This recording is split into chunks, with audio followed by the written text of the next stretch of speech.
വരല്ലേ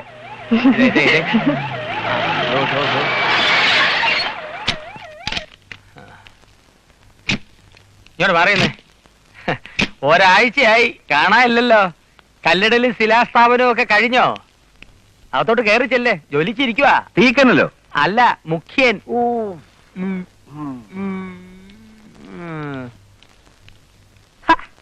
ആ മക്കളെ സൂക്ഷിച്ചോ.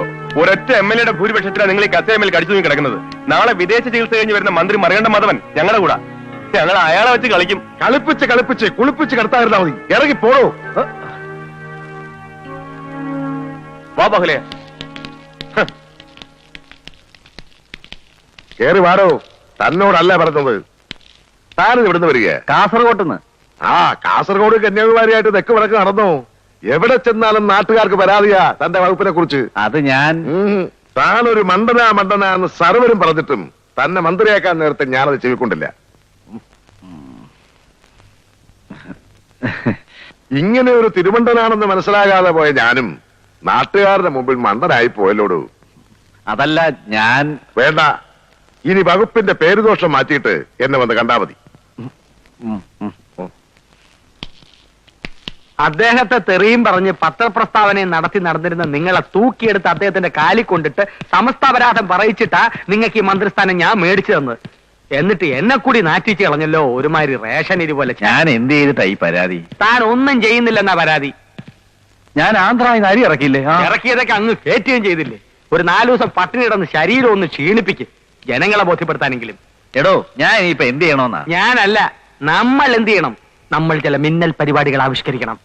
ഒറ്റയ്ക്ക് കിടന്ന് താൻ എന്തെങ്കിലും ചെയ്ത് കുളമാക്കരുത്. ഇനി മേലാൽ ജീരകവും വറ്റൽമുളകും മേടിക്കരുത് എന്നോട് ചോദിക്കാതെ. കരിഞ്ചന്തയ്ക്കും പൂഴ്ത്തിവെപ്പിനെതിരെ ഭക്ഷ്യമന്ത്രിയുടെ പൂഴിക്കടകൻ. പത്രങ്ങളിൽ പടം വരുന്നു. ഭക്ഷ്യവകുപ്പിന്റെ പ്രതിച്ഛായ നന്നാകുന്നു. ഓക്കേ?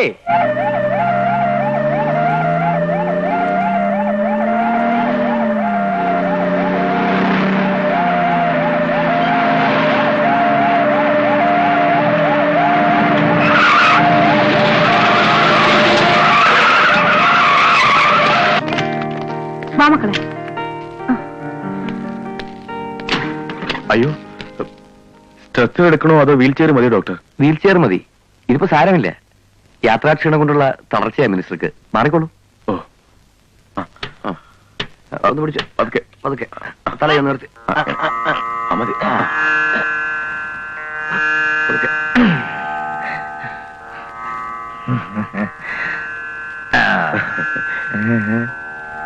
സൂക്ഷിച്ച്. എന്റെ പൊന്നെ, പിടിച്ചോണേ, സൂക്ഷിച്ചിറക്കണേ. ഒന്നും പറ്റില്ല ചേച്ചി, ഞങ്ങൾ പിടിച്ചിട്ടുണ്ട്. ധൈര്യമായിട്ടിരിക്കേ. ഞാൻ അവിടെ പറഞ്ഞതല്ല, ഈ വാഷിംഗ് മെഷീൻ ഇറക്കുമ്പോ തട്ടയും മുട്ടയും ചെയ്യാതെ ഇറക്കണേന്നാ. ഒന്ന് സൂക്ഷിച്ചിറക്കടോ. അങ്ങോട്ട് കൊണ്ടുപോവാ. നിന്നെ നിങ്ങൾ അറിയാൻ അകത്തോട്ടെങ്ങാനും കിടത്ത്. ഞാൻ ഇവിടെ നിന്നില്ലെങ്കിൽ ശരിയായല്ല. അയ്യോ, വളരെ കോസ്റ്റ്ലി. യാത്രയൊക്കെ സുഖമായിരുന്നു. ഇനിയാണ് നമ്മുടെ കളി തുടങ്ങാൻ പോകുന്നത്. ഏറ്റന്നേ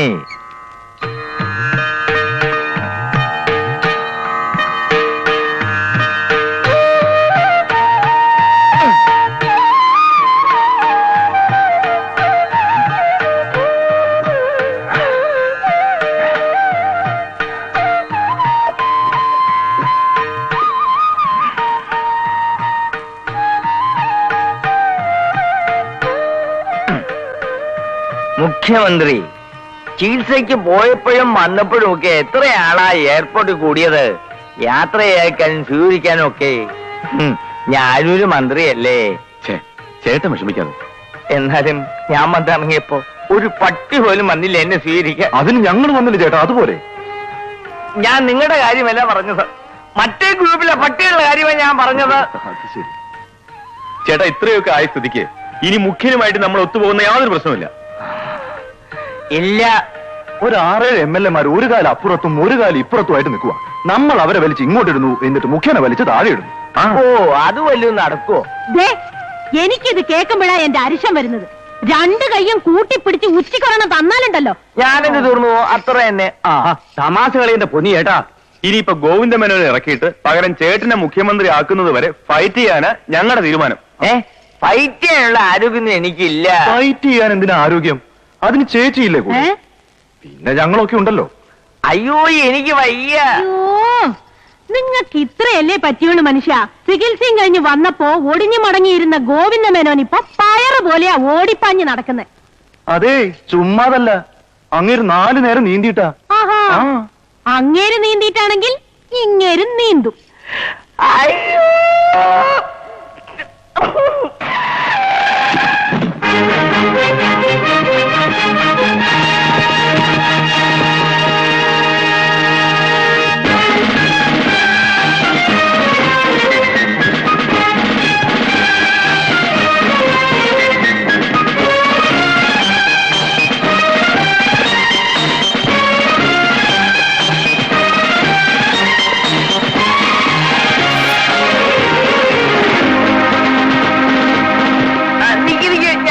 ഞാനൊന്ന് പറഞ്ഞോട്ടെ.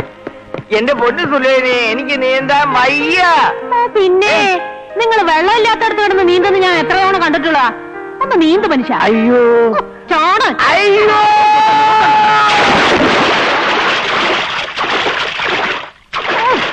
അവിടെ കിടന്ന് പടയ്ക്കാതെ നീന്തു മനുഷ്യ. അങ്ങനെ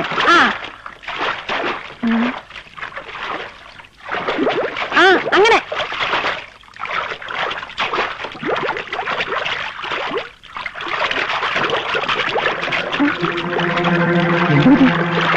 അയ്യോ, പോകുന്നില്ല. എനിക്ക് ഒന്ന് ഇറങ്ങി നോക്കണം, എന്ത് പറ്റിയെന്ന് അറിയില്ല. നോക്കിരിക്കാതെ ചാടോ. അങ്ങനെയാണ് അങ്ങേരെ രക്ഷിക്കണേ. അയ്യോ, എന്ത് പറ്റി ചേർന്നു? അയ്യോ,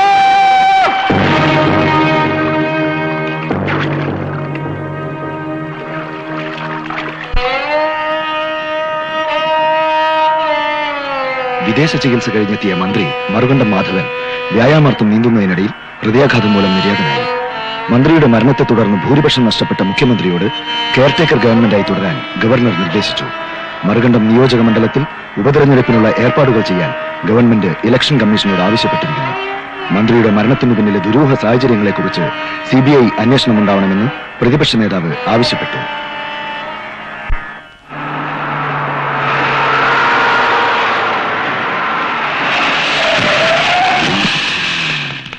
നമസ്കാരം സാർ. നമസ്കാരം. നമസ്കാരം. എല്ലാവരും എത്തിയോ? സാർ. സാർ, മന്ത്രി മാധവന്റെ മരണത്തെ കുറിച്ച് അന്വേഷണ കമ്മീഷൻ റിപ്പോർട്ട് വരട്ടെ, എന്നിട്ട് പറയാം. പിന്നെ നീന്തൽക്കുളത്തിൽ ഹൃദയസ്തംഭനം എന്നാണ് മെഡിക്കൽ റിപ്പോർട്ട്. അതൊക്കെ നിങ്ങൾ പറഞ്ഞതല്ലേ? മരണത്തിന്റെ പിന്നിലെ ദുരൂഹതകളെ കുറിച്ച്. ദുരൂഹമായ സാഹചര്യങ്ങളിൽ സംസ്ഥാനത്ത് ഒരു മന്ത്രിയുടെ മരണം ഇത് ആദ്യമായിട്ടാണ്. ഇതിന്റെ പിന്നിൽ ആരെങ്കിലും ഉണ്ടെന്ന് തെളിഞ്ഞാൽ കർശനമായ നടപടി ഉണ്ടാവും. സാർ, അങ്ങേക്ക് എന്തെങ്കിലും തുമ്പ് കിട്ടിയിട്ടുണ്ടോ? തുമ്പോ? അല്ല, കേസിന്റെ തുമ്പെന്തെങ്കിലും. തുമ്പുണ്ടോ വാളുണ്ടോ എന്നൊക്കെ മണപ്പിച്ചടക്കാൻ ഞാനെന്താ പോലീസ് പട്ടിയാ? സാർ, മന്ത്രിയുടെ മരണത്തിൽ അങ്ങേക്കും പങ്കുണ്ടെന്നൊരു സംസാരം ഉണ്ടല്ലോ. എന്തോന്ന് പങ്ക്? മരണമെന്നൊക്കെ പറഞ്ഞാൽ ഇതെന്താ പങ്കച്ചോടാണോ? താ മലയാളമല്ലേ? അതെ. മനസ്സിലായി മനസ്സിലായി. ചുമ്മാ അതല്ല, കുളത്തിൽ കുളം തോടുന്ന ചോദ്യം.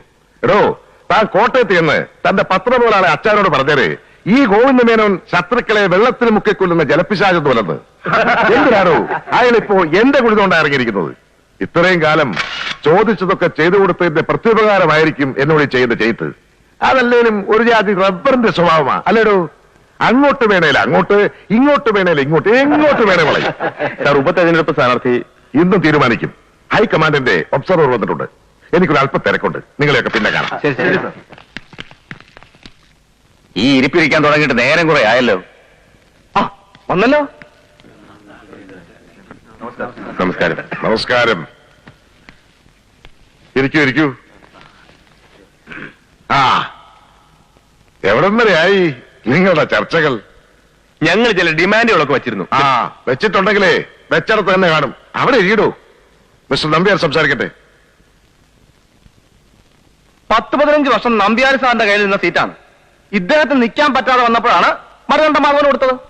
കഴിഞ്ഞ തവണ നമ്പ്യാർക്ക് നിൽക്കാൻ പറ്റാഞ്ഞതേ ആരും സീറ്റ് തട്ടിപ്പറിച്ചിട്ടൊന്നുമല്ല. അഴിമതി ആരോപണത്തിന്റെ പേരിൽ മന്ത്രിസ്ഥാനം രാജിവെക്കേണ്ടി വന്ന ആളിന് ആരോപണത്തിന്റെ ചൂട് മാറുന്നതിന് മുമ്പ് പിന്നെയും സീറ്റ് കൊടുക്കണ്ടെന്ന് ഡൽഹിയിൽ നിന്ന് ഉത്തരവ് വന്നിട്ടാ. പഴയ കഥയൊന്നും പറഞ്ഞാലും മിടുക്കരാവാൻ നോക്കണ്ട. ഇപ്പൊ സീറ്റ് വീണ്ടും ഒഴിഞ്ഞ സ്ഥിതിക്ക് ക്ലെയിം നമ്പ്യാർ സാർ തന്നെയാ. ഇനി അത് തട്ടിയെടുക്കാമെന്ന് ആരും വിചാരിക്കണ്ട. ഒട്ടും സമ്മതിക്കത്തുമില്ല. അതെന്താ, സീറ്റ് നമ്പ്യാരുടെ കുത്തകയാണോ?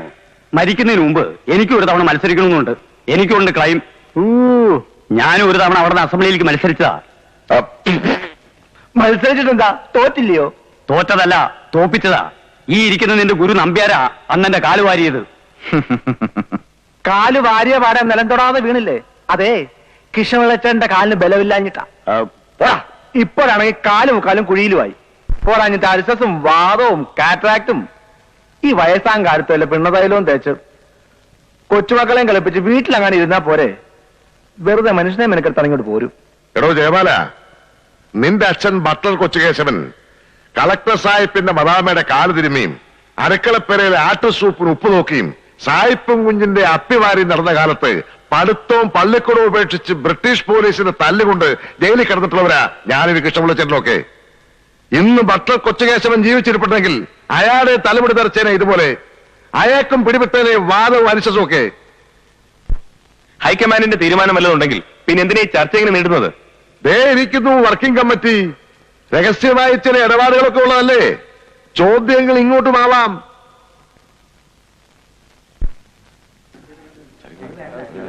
അതെങ്ങനെ വാ വിളിച്ചൊന്നും പറയില്ലെന്ന് വാശി പിടിച്ചാ പിന്നെ ഞാൻ എന്ത് വേണം? അന്നാക്കിലിട്ട് കുത്തണോ? നിങ്ങൾ രണ്ടാളുടെയും കൂട്ടും കൂടിയാട്ടവും ഒക്കെ ഞങ്ങൾ ഒരുപാട് കണ്ടതാ. സസ്പെൻസ് വേണ്ട. എന്താ ഹൈക്കമാൻഡിന്റെ നിലപാട്? നമ്പ്യാരുടെ ക്ലെയിം ഹൈക്കമാൻഡ് അംഗീകരിക്കുന്നുണ്ട്. പക്ഷേ എന്തോന്ന് അവിടെ ഇരിക്കടോ. ഹൈക്കമാൻഡിന്റെ സെൻട്രൽ ഓഫീസിലെ കമ്പ്യൂട്ടർ നമ്പ്യാരുടെ പേര് റിജക്ട് ചെയ്തിരിക്കുന്നു. എനിക്ക് പറയാനുള്ളത് എന്താണാവോ?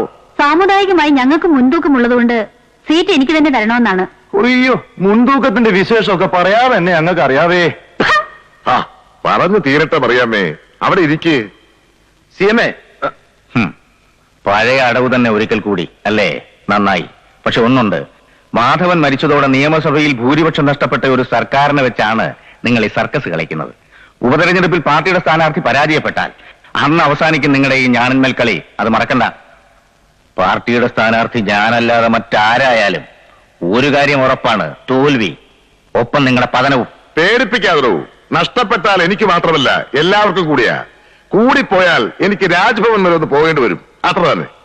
നിയോജക മണ്ഡലത്തിലെ ഡിസൈസീവ് മാർജിനൽ വോട്ട്സ്, അതായത് അളന്ന് കീറി ഭൂരിപക്ഷം തീരുമാനിക്കുന്ന നിർണായകമായ വോട്ടുകൾ ഹിന്ദുസ്ഥാൻ ചേരിക്കാരുടേതാണ്. അവർ നമ്മുടെ കൂടെ നിന്നിട്ടുള്ളൂ. അവിടം കൊണ്ടേ നമ്മൾ ജയിച്ചിട്ടുള്ളൂ.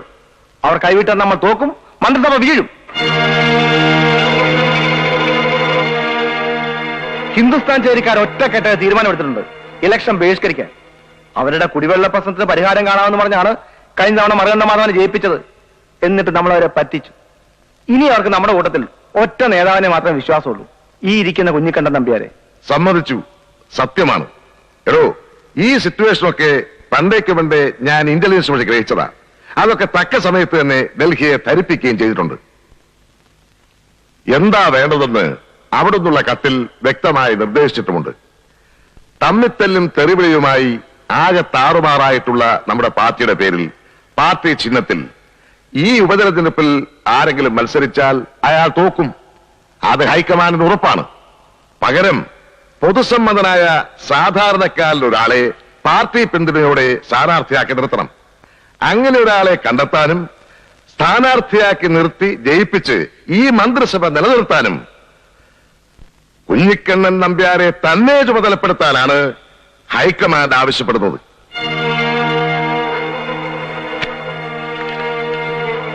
ഇത് പാർട്ടി തീരുമാനങ്ങൾ അംഗീകരിക്കുവാനും പാർട്ടിയെ ശക്തിപ്പെടുത്തുവാനും നമ്പ്യാരോട് അഭ്യർത്ഥിക്കുന്ന പാർലമെന്ററി ബോർഡിന്റെ കത്ത്. പാർട്ടിയുടെ നിർദ്ദേശം ഞാൻ അംഗീകരിക്കുന്നു. സ്ഥാനാർത്ഥി ആരാവണമെന്ന് ഞാൻ തീരുമാനിക്കും. അവനെ ജയിപ്പിക്കും. എന്നിട്ട് അവനെ മുന്നിൽ നിർത്തി ഞാൻ തിരിച്ചു കളിക്കും. നോക്കിക്കോ, അന്ന് നമ്പ്യാർക്കും ഉണ്ടാവും ചില തീരുമാനങ്ങൾ. അത് നിങ്ങൾ അംഗീകരിക്കേണ്ടി വരും. നിങ്ങളെ കൊണ്ട് ഞാൻ അംഗീകരിപ്പിക്കും. നമുക്ക് കാണാം.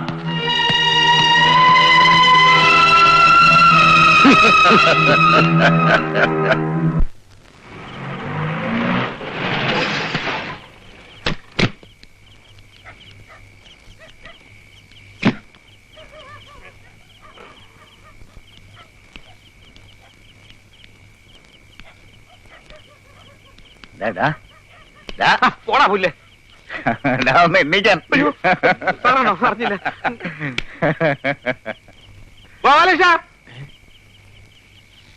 ഒന്ന് എണ്ണീറ്റ് പാടൂ.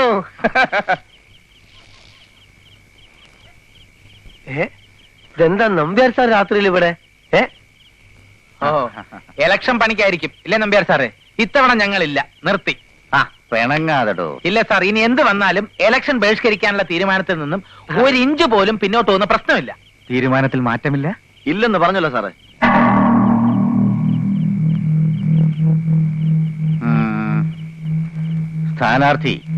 സ്ഥാനാർത്ഥി ഗോപാലകൃഷ്ണനാണെങ്കിലോ?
നിയോജക മണ്ഡലത്തിൽ ഇന്നലെ നടന്ന അസംബ്ലി ഉപതെരഞ്ഞെടുപ്പിന്റെ ഫലം ഇനി പ്രഖ്യാപിക്കുന്നു. കൊടിയൂർ നാരായണനെ 2324 വോട്ടുകൾക്ക് പരാജയപ്പെടുത്തി ജനാധിപത്യ സ്വതന്ത്രൻ ശ്രീ KG ഗോപാലകൃഷ്ണൻ തിരഞ്ഞെടുക്കപ്പെട്ടിരിക്കുന്നു.